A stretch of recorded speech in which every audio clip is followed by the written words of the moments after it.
முன்னதாக நேரத்திற்கான தலைப்புச் செய்திகளை பார்க்கலாம். வங்கக்கடலில் 7 கிலோமீட்டர் வேகத்தில் நகர்ந்து வரும் பெஞ்சல் புயல் இன்று பிற்பகலில் மாமல்லபுரம் காரைக்கால் இடையே புதுச்சேரி அருகே கரையை கடக்கிறது.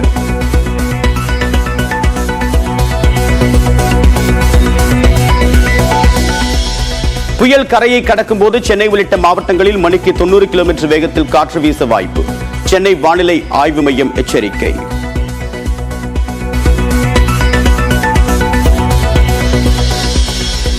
சென்னையில் மாணிக்கம் நகர், ஸ்டான்லி நகர், பெரம்பூர் நெடுஞ்சாலை சுரங்கப்பாதைகளில் தேங்கிய மழைநீர். 3 சுரங்கப்பாதைகளில் போக்குவரத்திற்கு பாதிப்பு இல்லை. சென்னையில் அதிகபட்சமாக எண்ணூர் துறைமுகத்தில் 7 சென்டிமீட்டர் மழை பதிவு. வானிலை மையத்தில் 4, மீனம்பாக்கத்தில் 3 சென்டிமீட்டர் மழை பதிவாகியுள்ளது. சென்னையில் இரவிலிருந்து மழை பெய்து வருவதால் வேளச்சேரி மேம்பாலத்தின் மீது நிறுத்தப்படக்கூடிய கார்கள் சாலையின் இரு பக்கத்திலும் கார்களை நிறுத்தி செல்கின்றனர். புயல் இன்று கரையை கடக்க இருக்கக்கூடிய மாமல்லபுரத்தில் பலத்த காற்றுடன் விட்டு பெய்யும் மழை. கடலும் தொடர்ந்து சீற்றத்துடன் காணப்படுகிறது.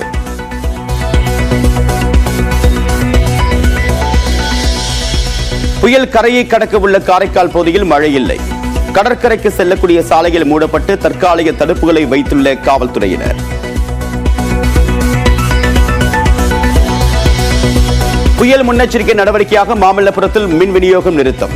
திருப்போரூர், திருக்கழுக்குன்றம் துணை மின் நிலையங்களிலும் மின் விநியோகம் நிறுத்தப்படுவதாக அறிவிப்பு.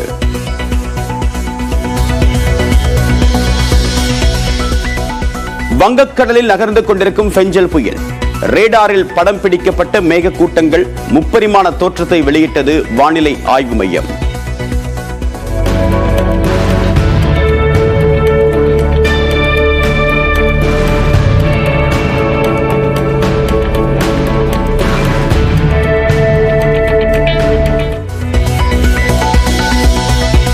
சென்னை, திருவள்ளூர், செங்கல்பட்டு உட்பட 7 மாவட்டங்களுக்கு இன்று ரெட் அலர்ட். ராணிப்பேட்டை, திருவண்ணாமலை உட்பட 9 மாவட்டங்களுக்கு மிக கனமழைக்கான ஆரஞ்சு அலர்ட்.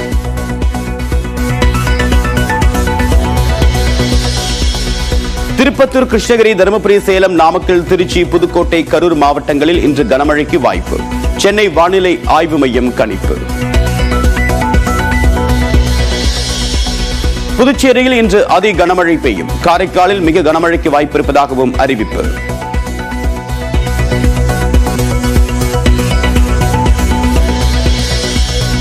சென்னை, திருவள்ளூர், செங்கல்பட்டு, காஞ்சிபுரம் உட்பட 9 மாவட்டங்களில் இன்று பள்ளிகள், கல்லூரிகளுக்கு விடுமுறை.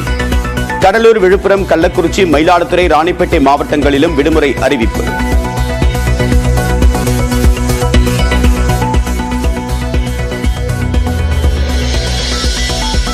சென்னை உள்ளிட்ட விடுமுறை அறிவிக்கப்பட்ட மாவட்டங்களில் மாணவர்களுக்கு சிறப்பு வகுப்புகள் நடத்தக்கூடாது. இன்று புயல் கரையை கடப்பதால் தமிழ்நாடு அரசு உத்தரவு.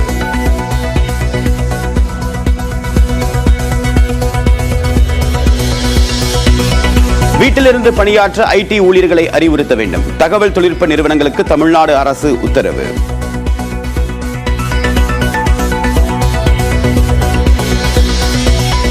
புயல் கரையை கடக்கும் போது ECR, OMRல் தற்காலிகமாக பேருந்துகள் ஓடாது. தமிழ்நாடு அரசு அறிவிப்பு.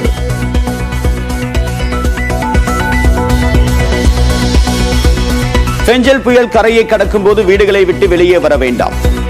பொதுமக்களுக்கு அரசு அறிவுறுத்தல்.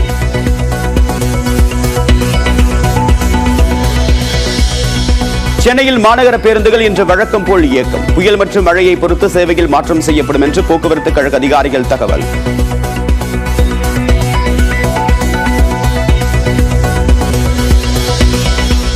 சென்னையில் இன்று மெட்ரோ ரயில்கள் வழக்கம் போல் இயக்கம். புயலை பொறுத்து ரயில் சேவையில் மாற்றம் இருக்கும் என்று தெற்கு ரயில்வே பொது மேலாளர் RN சிங் தகவல்.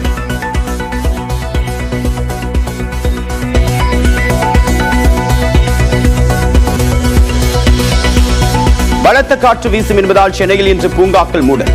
வண்டலூர் பூங்காவிலும் சுற்றுலா பயணிகளுக்கு அனுமதி இல்லை.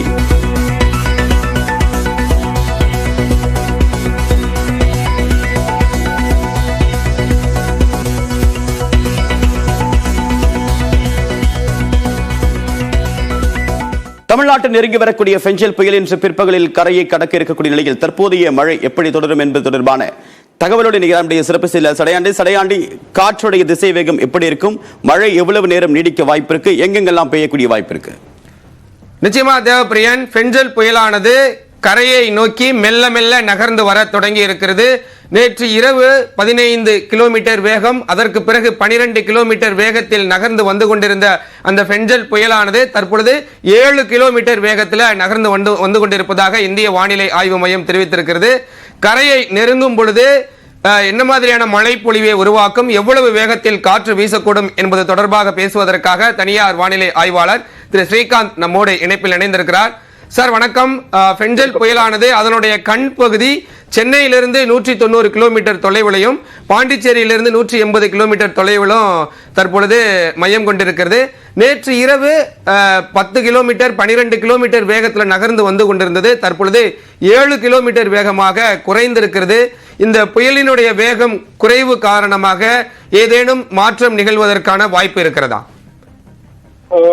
ஆக்சுவலா இந்த புயலோட மைய பகுதி பாத்தீங்கன்னா நேற்று இரவு முழுதும் பெரும்பாலும் வடமேற்கு திசையில நகர்ந்திருக்கு.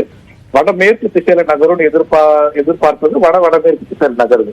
ஸோ இந்த வேகம் குறைவது மேபி திரும்பவும் ஒரு திசை மாற்றத்திற்கான அறிகுறி நம்ம எடுத்துக்கலாம்.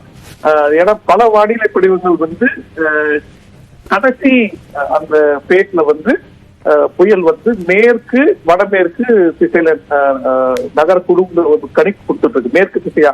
அதனால இந்த திசை மாற்றத்துக்கான ஒரு காரணமா கூட இருக்கலாம். ஏன்னா இப்ப பாத்தீங்கன்னா புயலோட மையப்பகுதி கிட்டத்தட்ட புதுச்சேரிக்கு என்ன சொல்றது கிழக்கு வடகிழக்குல இருக்கு. இந்திய வானிலைத்துறை புதுச்சேரி கிட்ட கரையை கடக்கும்னு எதிர்பார்த்துட்டு இருக்காங்க. ஸோ அந்த திசை மாற்றத்துக்கு ஒரு காரணமா இருக்கும் இந்த மெதுவான நகர்வு நான் நினைக்கிறேன். நிச்சயமாக சார், புயல் மெதுவாக நகர்வதன் காரணமாக அந்த மழையினுடைய அளவும் அதிகரிப்பதற்கு வாய்ப்பு இருக்கா? ஏன் இந்த கேள்வியை கேட்கிறோம் அப்படின்னா, புயல் வேகமாக கடக்கும் பொழுது மழை மேகங்கள் மிக வேகமாக கரையை நோக்கி வர தொடங்கும். அப்ப காற்றினுடைய வேகமும் அதிகரிக்கும், மெல்ல மெல்ல நகர்ந்து உள் மாவட்டங்களுக்கு செல்வதற்கு வாய்ப்பு இருக்கிறது. ஆனால் மிக மெதுவாக நகர்ந்து வருவதன் காரணமாக மழையும் நின்று பெய்யும் அப்படின்னு நம்ம எடுத்துக்கலாமா? அதாவது இந்த சென்ட்ரல் டென்ஸ் ஓவர்காஸ்ட் சொல்லுவாங்க, அதாவது அடர்ந்த மேக குவியல். ஒரு புயலோட மிக முக்கியமான இதுங்கிறது தன்மைங்கிறது அதுதான். அது தற்போது வடகடலோர தமிழகத்துக்கு பக்கத்துல இருக்கு. அது மெதுவா நகரும், புயல் நகர அதுவும் நகரும். அந்த நகர்வு மெதுவா இருந்துச்சுன்னா இந்த நான் சொன்ன அந்த அடர்ந்த மேக குவியல் மெதுவா உட்புற பகுதி நோக்கி நகரும். அப்படி இருக்கும் போது என்ன ஆகும்னா உங்களுக்கு மழை பெய்யக்கூடிய காலம் சற்று அதிகரிக்கலாம். இதுல நம்ம என்ன பண்றோம்னா கரை கடக்கும் நிகழ்வுங்கிறது இப்போ கிட்டத்தட்ட 180 கிலோமீட்டர் தொலைவுல இருக்கிறதுனால கிட்டத்தட்ட நம்ம ஒரு 18 மணி நேரம் வரைக்கும் நம்ம எதிர்பார்க்கலாம் கரை கடக்கும் நிகழ்வு. இப்போதைய நிலையில இருக்கக்கூடிய நகர்வை பொறுத்து பார்த்தோம் 18 மணி நேரங்கிறது கிட்டத்தட்ட நள்ளிரவுக்கு போயிடுது நமக்கு, இல்லைங்களா? சோ அது வரைக்கும் மழை பெய்யக்கூடிய சாத்தியக்கூறு இருக்கும் நமக்கு. நிச்சயமாக சார்.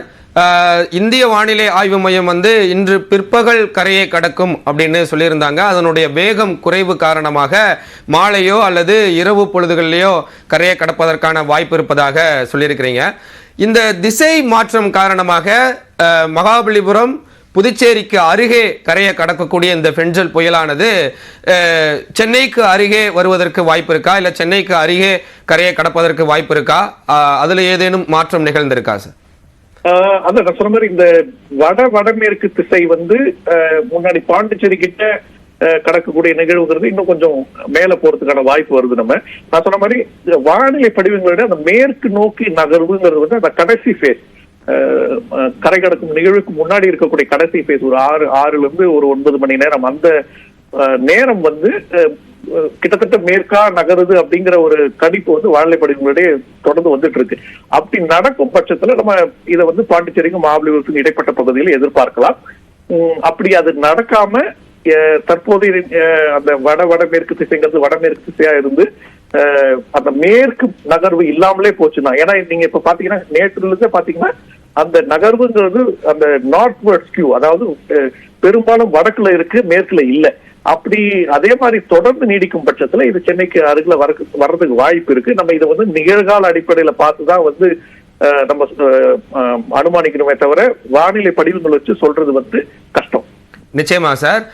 கரையை கடக்கக்கூடிய நிகழ்வு எவ்வளவு நேரம் நிகழ்வும்? இப்ப 7 கிலோமீட்டர் வேகத்துல தான் புயலானது நகர்ந்து வந்து கொண்டிருக்கிறது. 190 கிலோமீட்டர் தொலைவில் இருக்கிறது. கரையை கடந்து அது ஆழ்ந்த காற்றழுத்த தாழ்வு மண்டலமாக வலு குறைவதற்கு எவ்வளவு நேரம் எடுத்துக்கொள்ளும்? காற்றினுடைய வேகம் எப்படி சார் இருக்கும்? இப்ப புயலினுடைய வேகமும் குறைந்திருக்கிறது, அதனால காற்றினுடைய வேகம் குறைவதற்கு வாய்ப்பு இருக்கிறதா, இல்ல அதே போல்தான் 60 to 90 கிலோமீட்டர் வேகத்துல காற்று வீசக்கூடுமா? காற்றின் வேகத்துல பெரும்பாலும் மாற்றம் இருக்காது. அந்த 60 to 90 கிலோமீட்டர் இப்படி காற்று தான் இருக்கும். புயலின் நகர்வு மெதுவாக இருக்கிறதுனால இப்போ சென்னை மற்றும் வடகடலோர தமிழக பகுதியில் பெரும்பாலும் நிறைய இடங்கள்ல சூறைக்காற்று வீச ஆரம்பிச்சிருக்கு. நிறைய இல்லைனாலும் காற்று வலுப்பெற்று இருக்கு. இந்த இது வந்து காற்றின் வேகம் வந்து படிப்படியா அதிகரிக்கும். நான் சொன்ன மாதிரி கரை கடக்கும் நிகழ்வு கொஞ்சம் கொஞ்சமா தாமதமாச்சுன்னா இந்த காற்றின் வேகமும் கிட்டத்தட்ட தொடர்ந்து நீடிச்சுட்டு இருக்கிற வாய்ப்பு தான் இருக்கும். பெரும்பாலுமான வானிலை படிவங்கள் இன்று கரை கடக்கும் நிகழ்வு இன்று இரவு இருந்தாலும் நாளை காலை வந்து உட்புற பகுதிகளில் போற மாதிரிதான் காட்டுது. சோ அப்படி இருக்கிற பட்சத்துல உங்களுக்கு என்ன ஆகும்னா தரை காற்றுங்கிறது கிட்டத்தட்ட நாளை காலையில வரைக்கும் எதிர்பார்க்கலாம் கடலோர பகுதிகளில். அதுக்கப்புறம் உட்புற பகுதிகளில் கடலோர பகுதி அளவுக்கு காற்று இல்லைன்னாலும் விழுப்புரம், திருவண்ணாமலை, காஞ்சிபுரம், ராணிப்பேட் போன்ற மாவட்டங்கள்ல ஒரு 40 to 60 கிலோமீட்டர் வரைக்கும் இருக்கக்கூடிய தரை காற்று நம்ம எதிர்பார்க்கலாம். அதுக்கப்புறம் மேற்கு உட்புற பகுதிகளில் படிப்படியா அந்த வலுவிழந்த சலனம் உள்ள போகும்போது கிருஷ்ணகிரி, சேலம், தருமபுரி, நாமக்கல் போன்ற மாவட்டங்கள் எதிர்பார்க்கலாம். நிச்சயமாக சார். புயலினுடைய திசையில் சற்று மாறுபாடு இருக்கிறது, அதனுடைய வேகமும் குறைந்திருக்கிறது. கரையை கடக்கும் போது பொதுவாகவே இந்திய வானிலை ஆய்வு மையம் கூற்றுப்படி 90 கிலோமீட்டர், ஒரு சில சமயங்கள்ல 60 to 80, ஒரு சில சமயங்கள்ல 90 கிலோமீட்டர் வரைக்கும் காற்றினுடைய வேகம் இருக்கும்.